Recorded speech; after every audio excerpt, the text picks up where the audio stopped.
The latest Auburn football commit might remind you of this guy. Say my name. But it's not, obviously. It's a quarterback. Let's talk about who that is and what it means for him and Auburn football.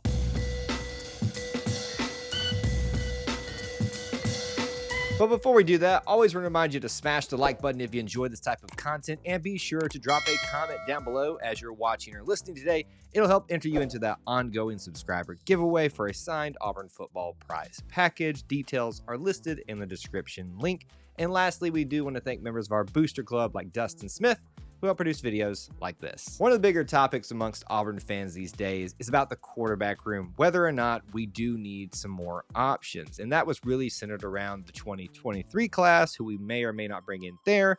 We're moving on to 2024 and looking towards the future. And obviously you want to plan for the future at the quarterback position and set yourself up with a lot of depth going forward. And we have done just that with a humongous commitment for the Auburn Tigers, getting a very early commitment and the quarterback room from Walker White, a huge get for Auburn Tigers, for Hugh Freeze, and for Philip Montgomery, our OC. Walker White committed to the Auburn Tigers just a few days after that other commitment that we've already discussed in another video that you want to go check out, Jaden Lewis. But it was also just a few days after the final 2023 National Signing Day. But here's the timeline of events about how we actually got to this point. It's a pretty interesting story. His offer from Auburn came very late on December 20th, 2022, obviously during his junior season, and had to really make up some ground with this guy amongst the likes of Ole Miss, amongst the likes of Clemson, and several others. He took an unofficial visit to Auburn on January 15th, but he did go to Clemson's Junior Day, which is what the really big conversation was around when he chose to do that. A lot of people speculated that Clemson was the team to beat for this quarterback prospect, but lo and behold, he chose the Tigers after all. Now let's talk about some of the facts that you're probably interested in knowing about this prospect at quarterback Walker White. Comes from Arkansas, more specifically Little Rock, Arkansas, and even more specifically Little Rock Christian Academy. If you're a big recruiting aficionado, you know that's a place where a lot of prospects have come out to Auburn, but others in the past as well. He's listed at about 6'3", somewhere between 215 to 225 pounds. He's really grown into his body throughout high school and will probably continue to do that as he gets into, hopefully, obviously, if he follows through with his commitment, Auburn's program once he arrives on campus. He's considered to be a very versatile quarterback. So when we kind of look, is he going to be a pocket passer or mobile guy? Looks like he could be either, but I'm kind of leaning mobile at this point. We'll just watch how he develops during his first few years. I always like to talk about the storyline surrounding each of these commitments, and the thing that stuck out to me is with a quarterback especially, you see this time and time again, they kind of take over a leadership role, not just of the team, but in the recruiting of their particular class that they're a part of. We've already watched that happen a little bit if you're following him on social media, and I really love to see that from him. But I think we're going to have to fight some outside pressure as well, obviously from the likes of Clemson, who thought they were very heavily in the mix, but that proved not to be true. But his home state school of Arkansas, some of their fans think that they can probably steal him away from Auburn. I don't think so, but we'll just wait and see. The other thing that I wanted to mention is what this means for Auburn's quarterback room.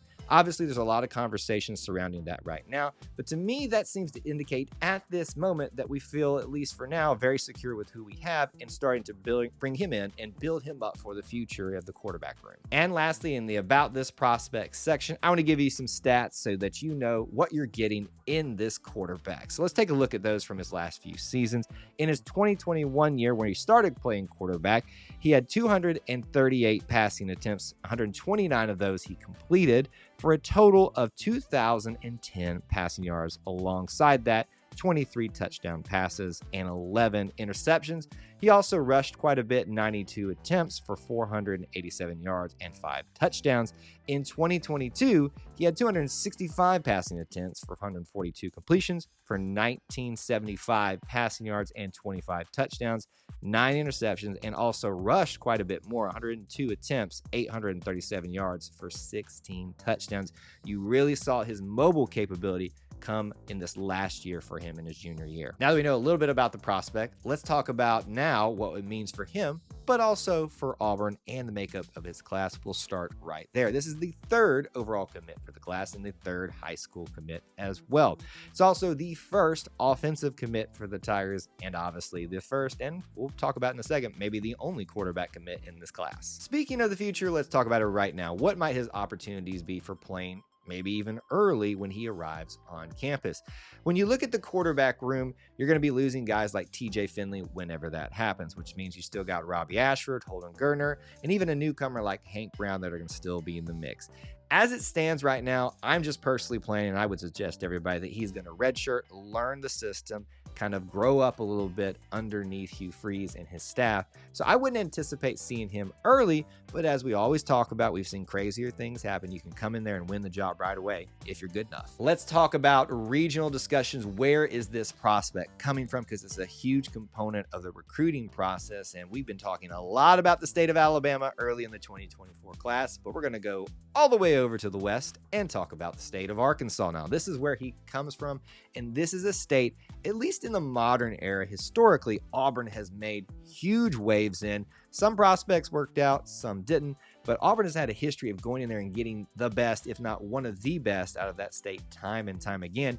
And maybe, just maybe, this is a restart of that happening again for Auburn, which I love to see, us going into states that, yes, maybe in our region, but maybe not in our wheelhouse, and going there and just picking them out and bringing them over to be part of our squad. And finally, and very briefly, what does it mean for the quarterback room? We've already touched about this a lot. I think personally, you usually only see one major quarterback brought in a cycle. Now, what I mean by that is you might see a walk-on, a preferred walk-on, someone else come on late just to fill out your depth chart, with the prospect of TJ Finley leaving whenever that happens. Walker's essentially filling that spot, which means at that point, the depth chart's really kind of filled out. But don't be surprised if somewhere down the line we pick up somebody else just to fill things out. But for now, I think we're probably good. So there you have it. That's my thoughts on your brand new commitment, number 3 commitment for 2024, quarterback Walker White. Would love to know your thoughts down in the comments section below. Be sure to do that so you can be entered into that subscriber giveaway. And hey, you need to be subscribed to be a part of that. It's part of the process, so make sure you do that. Lastly, check out those links in the description for ways that you can help support us here at E2C Network, where we share the whole Auburn experience. War Eagle.